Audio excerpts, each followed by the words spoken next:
Again two heavy weights. कट्टे के दम पर तेजस्वी यादव ने अपना अनाउंसमेंट करवा दिया। इसमें क्रेडिट कहीं ना कहीं चिराग पासवान को भी जाता है। डबल द स्ट्राइक रेट से बीजेपी ने यहाँ पे स्कोर किया है। कांग्रेस को हराना बीजेपी को पसंद है। इसी पे हार जीत का फैसला हो गया।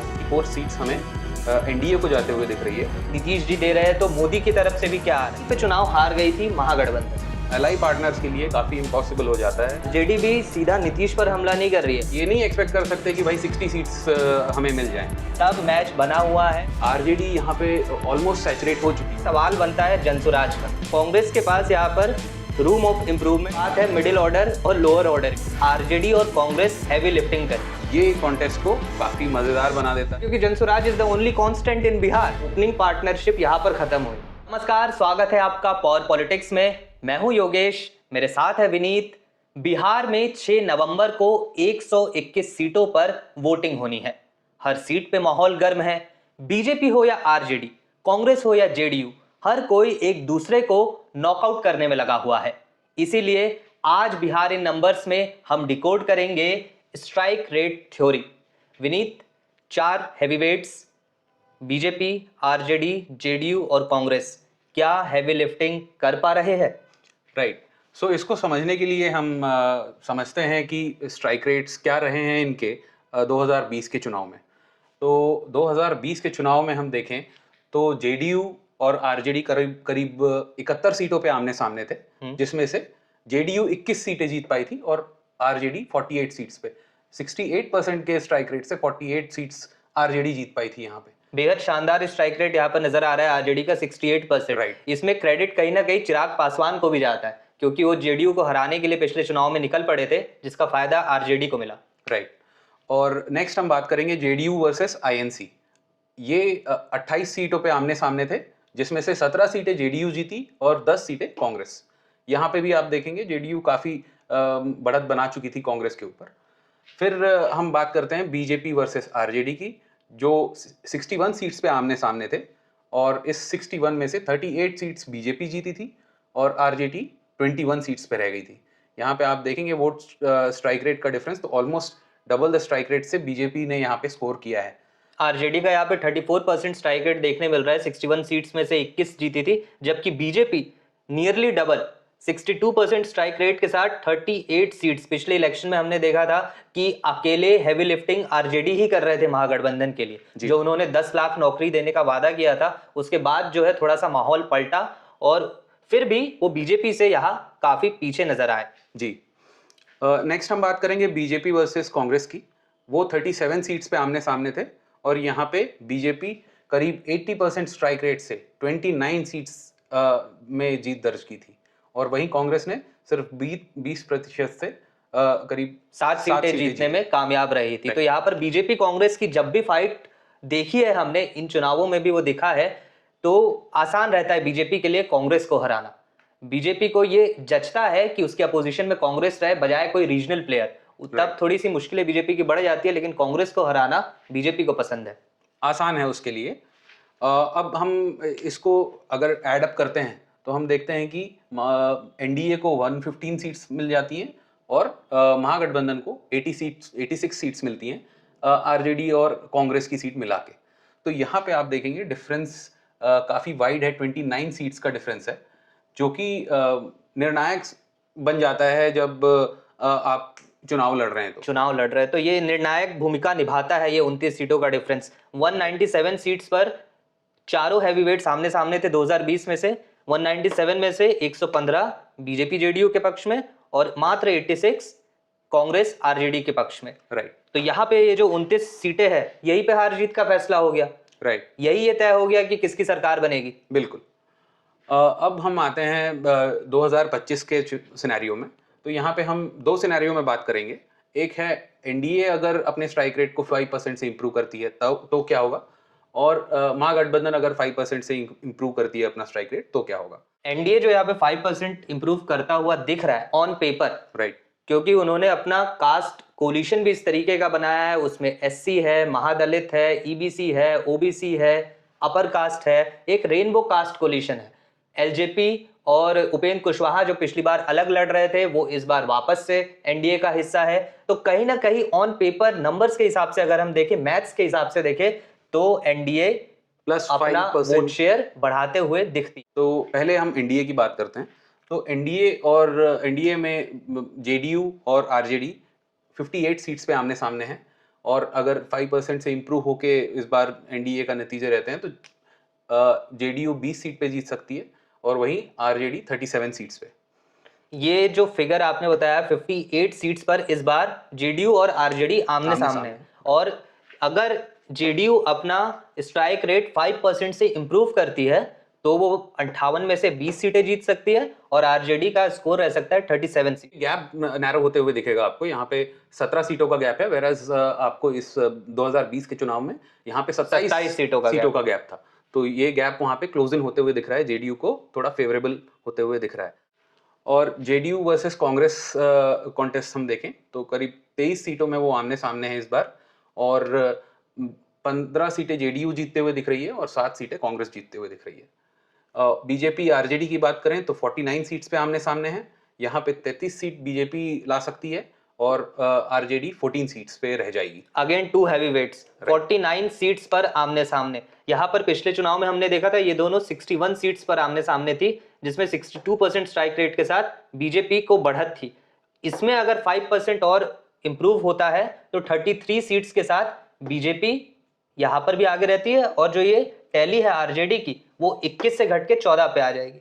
मतलब ये जो डिफरेंस है दोनों के बीच में, यहाँ पर करीबन 27 सीटों का डिफरेंस था, यहाँ पे 17 है, 17 सीटों का डिफरेंस और था। यहाँ पे वो डिफरेंस बढ़ के हो जाता है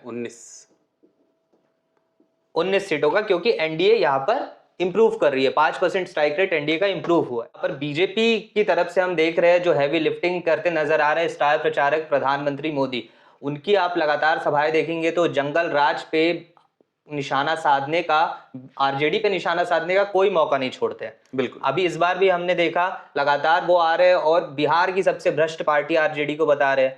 उसके अलावा वो ये भी अपने भाषणों में कह दे रहे हैं कि कट्टे के दम पर तेजस्वी यादव ने अपना अनाउंसमेंट करवा दिया।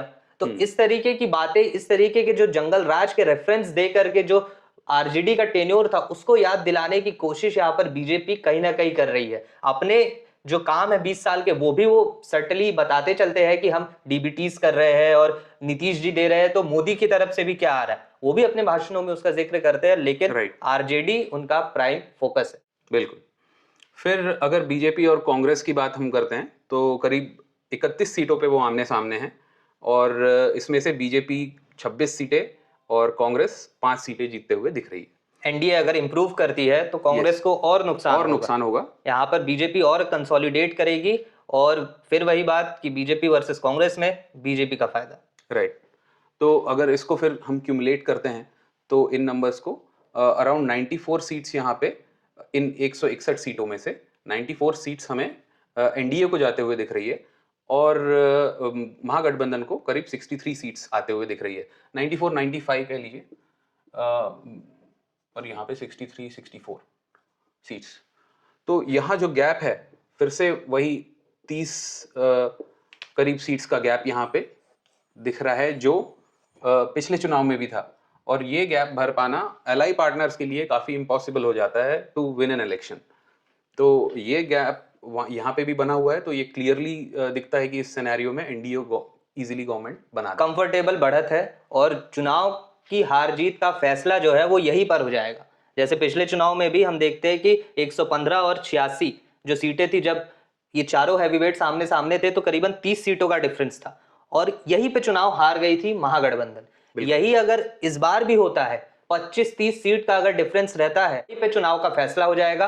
उसके बाद फिर वीआईपी हो या लेफ्ट अलायंस हो या बाकी आईआईपी हो, वो कैसा परफॉर्म करते हैं उस पर जाने की जरूरत नहीं है, या इधर भी एलजेपी कैसा परफॉर्म करती है या बाकी दल कैसा परफॉर्म करते हैं उस पर ज्यादा भार नहीं रहेगा। राइट। क्योंकि देखिए बाकी बची हुई करीब 82 सीट्स हैं, तो 82 सीट्स में से आप ये नहीं एक्सपेक्ट कर सकते कि भाई 60 सीट्स हमें मिल जाएं, क्योंकि आपको 60 सीट्स करीब चाहिए हाफ वे मार्क क्रॉस करने के लिए। वीज़ावी यहाँ पे जब 94-95 सीट्स जेडीयू और बीजेपी ही ला लेते हैं तो उनके पार्टनर्स पे, अलायंस पार्टनर्स पे कम प्रेशर रहता है, और वो सिर्फ 15 से 20 सीटें कंट्रीब्यूट करके भी सरकार बना सकते हैं आराम से। राइट।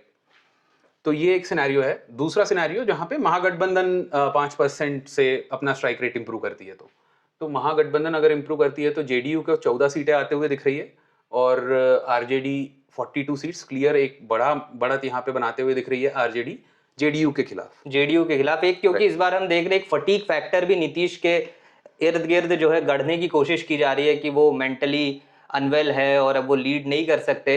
आरजेडी भी सीधा नीतीश पर हमला नहीं कर रही है, नीतीश चचा का सम्मान है, वो हमारे अभिभावक है, तेजस्वी, ऐसी ही भाषा उनके लिए उपयोग करते हैं। लेकिन ये सब फैक्टर अगर काम करते हैं और आरजेडी को फायदा होता है तो यहाँ पर हम देखेंगे स्टार्क डिफरेंस, आरजेडी 42 सीटों पर जेडीयू के खिलाफ बेहतर परफॉर्म करती दिख सकती है। अराउंड 28 सीट्स का गैप यहीं पे ये बना लेते हैं।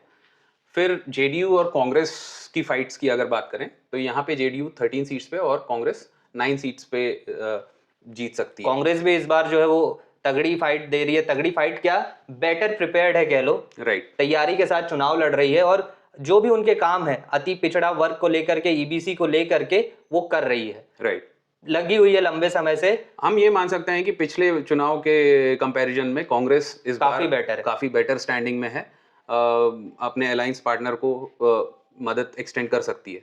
तो यहाँ पे 9 सीट्स नैरो डाउन हो जाता है, यहाँ पे डिफरेंस सिर्फ 4 सीट्स का रह जाता है इन दोनों के बीच की लड़ाइयों में। और आप वही 2020 की लड़ाई देखेंगे तो यहाँ पे 7 का डिफरेंस था, तो वो नैरो डाउन होकर 4 सीट्स का हो 4 गया। सीट्स पे आ गए। फिर बीजेपी और आरजेडी के कंटेस्ट की हम बात करें तो वहां पे बीजेपी 28 सीटें जीतते हुए दिख रही है और आरजेडी 19 सीटें जीतते हुए आउट ऑफ 49। यहाँ पे भी डिफरेंस जो है थोड़ा नैरो डाउन हुआ है 9 सीट्स का।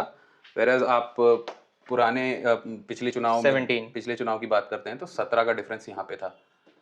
आरजेडी की अगर बात करें तो बीजेपी के अगेंस्ट कैसा परफॉर्म कर रही है इस पे काफी कुछ डिपेंड करेगा, क्योंकि यहाँ पर तो वो काफी आगे निकल चुकी है जेडीयू के अगेंस्ट, राइट, यहाँ पर और उसके अलावा जो बाकी बची सीट्स है जहां पर वो एनडीए के अलायंस पार्टनर्स के अगेंस्ट लड़ रही है, वहां पर वो कैसा खेलती है, कैसा परफॉर्म करती है। बिल्कुल। हम आते हैं बीजेपी और कांग्रेस पे। यहाँ पे अगर देखें तो बीजेपी 23 सीटें जीतते हुए दिख रही है और कांग्रेस 7 सीटें, जो कि अभी भी बहुत बड़ा मार्जिन है। कांग्रेस को काफ़ी इम्प्रूव करने की ज़रूरत है क्योंकि कांग्रेस के पास ही यहाँ पे जेडीयू के खिलाफ या बीजेपी के खिलाफ रूम ऑफ इम्प्रूवमेंट है। आरजेडी यहाँ पे ऑलमोस्ट सैचुरेट हो चुकी है क्योंकि 68% लास्ट टाइम भी उसने जेडीयू के खिलाफ स्कोर किया था, तो वो ऑलमोस्ट सैचुरेशन पॉइंट है, उसको ज्यादा मेहनत करनी पड़ेगी to cross 68 and go beyond 70। Whereas Congress क्योंकि लीस्ट पायदान में थी पिछले चुनाव में, तो इस बार उसके लिए थोड़ी सी आसानी है कि भाई वो यहाँ पे अपना स्ट्राइक रेट को बेटर करें और ये ना जो गैप है इसको क्लोज करने में फायदा पहुंचाएं गठबंधन को, महागठबंधन को। तो कांग्रेस के पास यहाँ पर रूम ऑफ इम्प्रूवमेंट दिख रहा है और उन्हें करना ही पड़ेगा। वो बेटर प्रिपेयर्ड भी दिख रहे हैं, लगे हुए हैं, उनको परफॉर्म करके भी वो दिखाना होगा, वो उनके परफॉर्मेंस में रिफ्लेक्ट होना चाहिए, तभी जाकर के महागठबंधन टक्कर देने की स्थिति में दिखेगी। जैसे फाइनल नंबर्स अगर हम यहाँ पर देखें तो ये महागठबंधन अगर 5% बेटर परफॉर्म करती है अपने स्ट्राइक रेट से तो ये नियर अबाउट 78-80 के लगभग आता है, राइट। और 78-80 एनडीए का नंबर रहेगा और 77 से 79 आपका महागठबंधन का नंबर रहेगा। तो यहाँ पे आप देख रहे हैं कि गैप बिल्कुल नैरो होके 2 से 4 सीटों का ही रह गया है। अब यहाँ पे असली लड़ाई शुरू होती है अलायंसेस के बीच में कि भाई अलायंसेस अपने अपने रेस्पेक्टिव सीट्स में किस तरह से परफॉर्म करते हैं और इन नंबर्स पे कितना ऐड वो कर सकते हैं, इस पे कितना ऐड कर सकते हैं। तो यहाँ पर जो है ओपनिंग पार्टनरशिप यहाँ पर खत्म हुई, अब बात है मिडिल ऑर्डर और लोअर ऑर्डर की। तो यहाँ पर जो हैवी वेट्स है उन्होंने तो अपनी परफॉर्म कर दिया, जैसे कि एमजीबी को +5% स्ट्राइक रेट के साथ जिस तरीके का परफॉर्मेंस होना चाहिए वो यहाँ पर रिफ्लेक्ट हो रहा है, एकदम क्लोजिंग कर दिया उन्होंने, कांग्रेस और आरजेडी ने बीजेपी और जेडीयू के अगेंस्ट। लेकिन ये जब तक नहीं होता है तब तक यहाँ पर अगर हम देखेंगे एनडीए अगर बढ़त में रहा, यहाँ पे 30 सीटों का डिफरेंस रहा तो मैच यही खत्म है। लेकिन ये सिचुएशन जब आती है तब मैच बना हुआ है, तब मैच और डीप डाउन जाएगा और उसके बाद फिर मिडिल ऑर्डर लोअर ऑर्डर कैसा परफॉर्म करते हैं उससे मैच का फैसला हो। ये आइडियल सिचुएशन है एक तरीके से देखा जाए तो महागठबंधन के लिए कि जेडीयू और बीजेपी के अगेंस्ट आरजेडी और कांग्रेस हैवी लिफ्टिंग करे और इस गैप को वो कहीं ना कहीं पाटे इस लेवल तक लेकर आए। तो ये कॉन्टेस्ट को काफी मजेदार बना देता है और अलायंस पार्टनर्स की जरूरत अब आती है। अगर ये डिफरेंस पहले से ही 30 सीटों का रहता है तो फिर अलायंस पार्टनर्स वहां पे ज्यादा कंट्रीब्यूट नहीं कर सकते हैं आपकी जीत के लिए। तो इस नंबर को क्लोज इन करना, जितना नैरो हो सकता है आप दोनों के बीच का कंटेस्ट, उसको क्लोज इन करना काफी इंपॉर्टेंट है महागठबंधन के लिए। अलायंस पार्टनर्स पे आते हैं तो अलायंस पार्टनर्स एलजेपी 29 सीटों पे कंटेस्ट कर रही है और एचएएम 6 सीटों पे, आरएलएम 6 सीटों पे कर रही है। इनके बाद अगर हम देखें तो महागठबंधन के जो अलायंस पार्टनर्स है उसमें सबसे बड़ा चंक है लेफ्ट अलायंस का, वो 31 सीट्स पर फाइट कर रहे हैं। वीआईपी है और आईआईपी है। तो उसके बाद फिर ये सारे जो बाकी अलायंस पार्टनर्स है वो गेम में आ जाते हैं। अब सवाल बनता है जनसुराज का कि जनसुराज यहाँ पर इम्पैक्ट प्लेयर की भूमिका में प्रशांत किशोर कहाँ आएंगे। तो यही आएंगे वो यहाँ पे कब आएंगे, जब ये जो 30 सीटों का गैप यहाँ पर दिख रहा है या ये और नैरो डाउन होता जाएगा। अगर एमजीबी अच्छा परफॉर्म करती है तो ये और नैरो डाउन होता जाएगा, ये 20 पे हो सकता है, ये 15 पे पहुंच सकता है। तो वो जो 15 से 20 सीटों का गैप है उसे किसके फेवर में ले जाते हैं,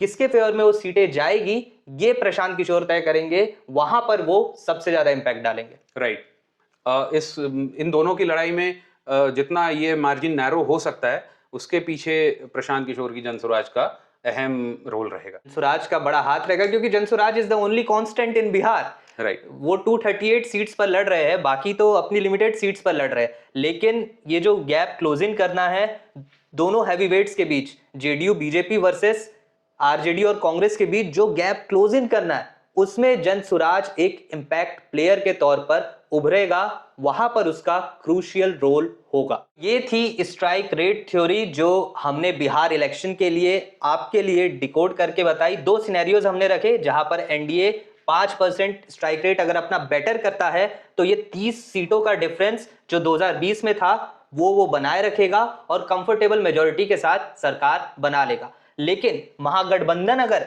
अपनी परफॉर्मेंस में स्ट्राइक रेट में इंप्रूव करता है आरजेडी और कांग्रेस, तो फिर ये गैप काफी क्लोज इन हो जाएगा और उसके बाद फिर जो अलायंस पार्टनर्स है, लेफ्ट अलायंस हो या वीआईपी हो, आईआईपी हो, वो कैसा परफॉर्म करते हैं उस पर काफी कुछ निर्भर करेगा। तो ये 4 हैवीवेट्स की कहानी, ये 4 हैवीवेट्स एनडीए के बीजेपी और जेडीयू और महागठबंधन के आरजेडी और आईएनसी नंबर्स में कैसा परफॉर्म कर सकते हैं, क्या प्रोजेक्शंस है, वो हमने आपको बताया। बाकी बिहार की और खबरों के लिए और पॉलिटिकल सारी खबरों के लिए बने रहिए पॉवर पॉलिटिक्स के साथ। Thank you.